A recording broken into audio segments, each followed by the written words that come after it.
You know what? I'm going to make you a deal. You figure this out.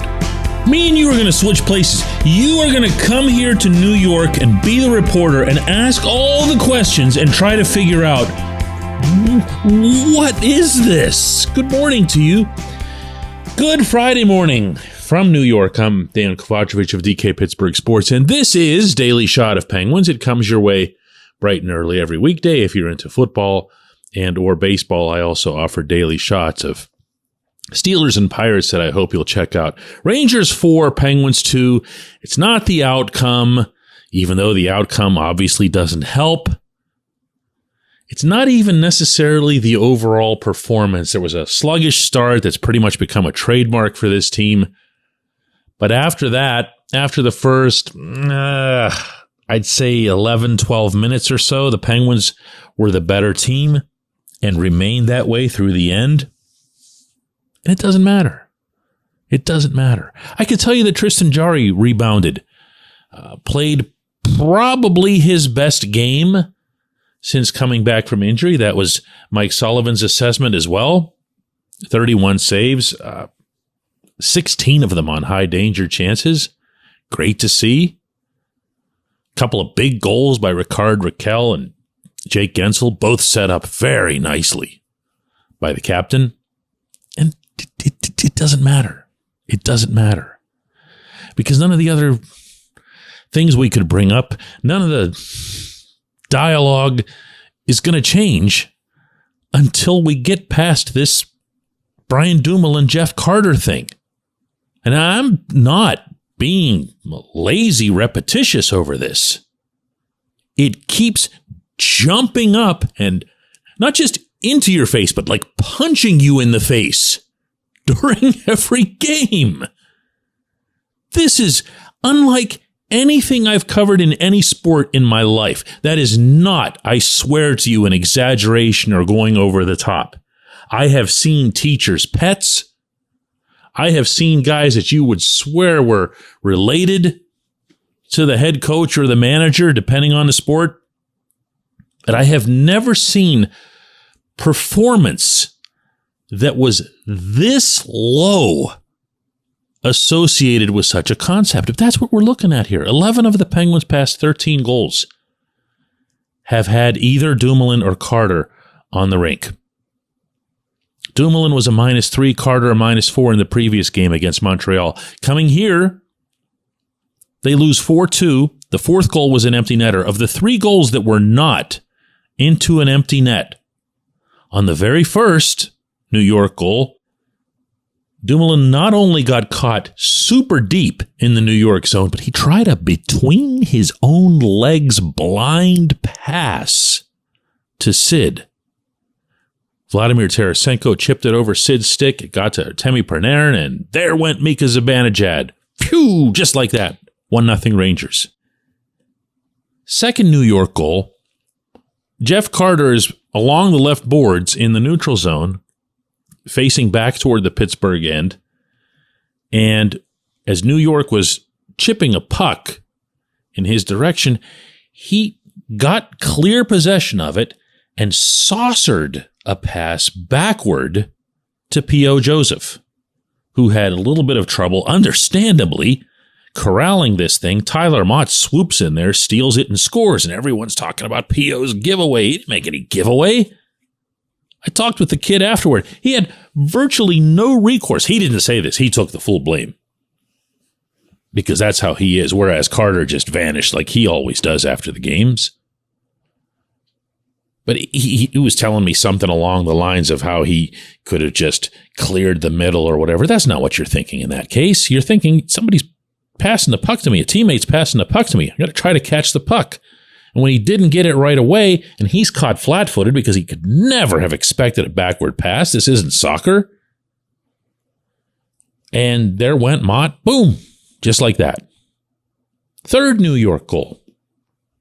Plain and simple. A net front battle between Dumoulin and Chris Kreider.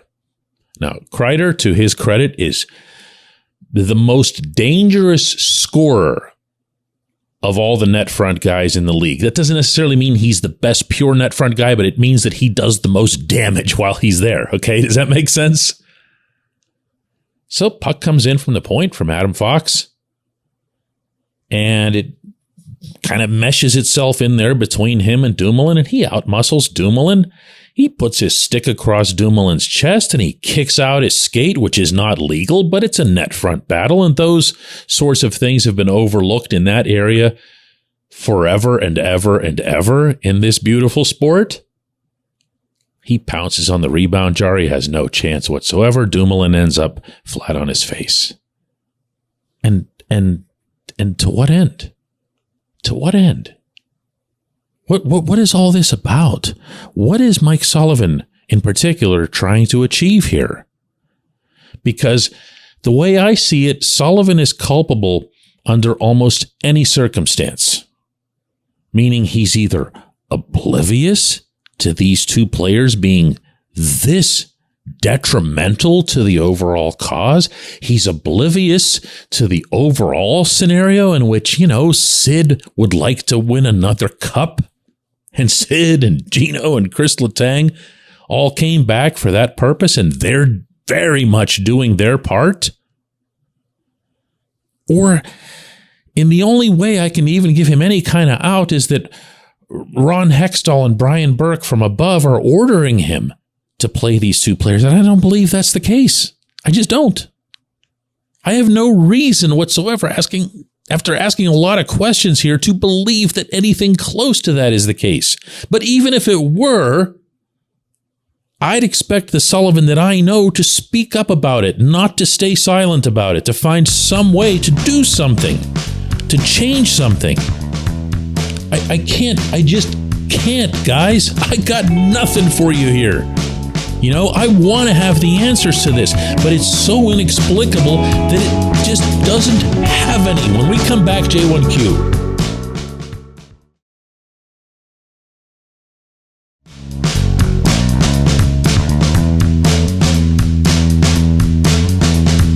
Today's J1Q isn't a question at all, but I just liked it way too much. It came from Keith, and he says, man, I don't know if I even care anymore.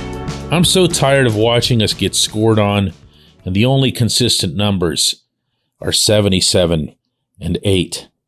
And you're right.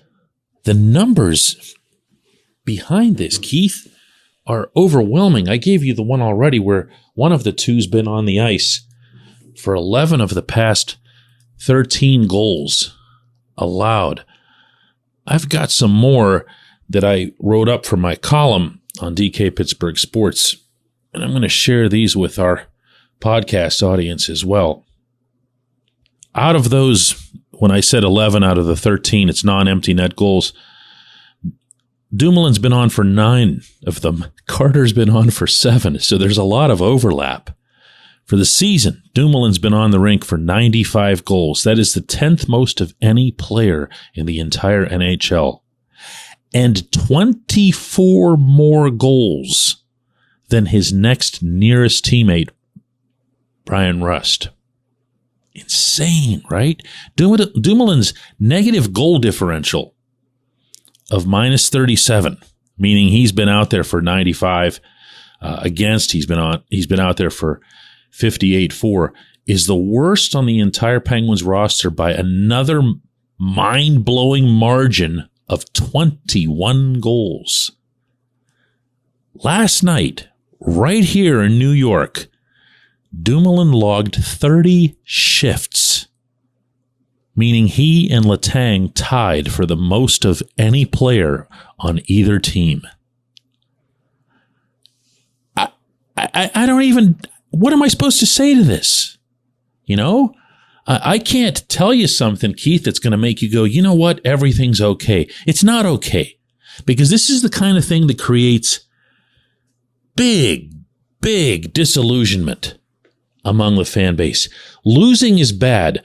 Losing when you aren't completely convinced that the people who are running the process are trying to do the right thing or the best thing to facilitate winning is another realm entirely. And it's not something to which fans of this particular franchise have become accustomed, to say the least.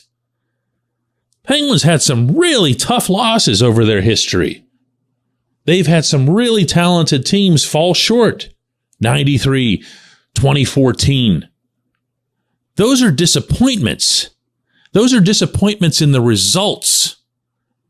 This is something else entirely. You're just looking at this going, what in the hell are they doing? You're not losing interest, though. I can tell you that much, Keith. You pressed play on a podcast called Daily Shot of Penguins today. Get a grip on yourself. I appreciate the question. I appreciate everybody listening to this show, especially Keith today. Let's do another one on Monday.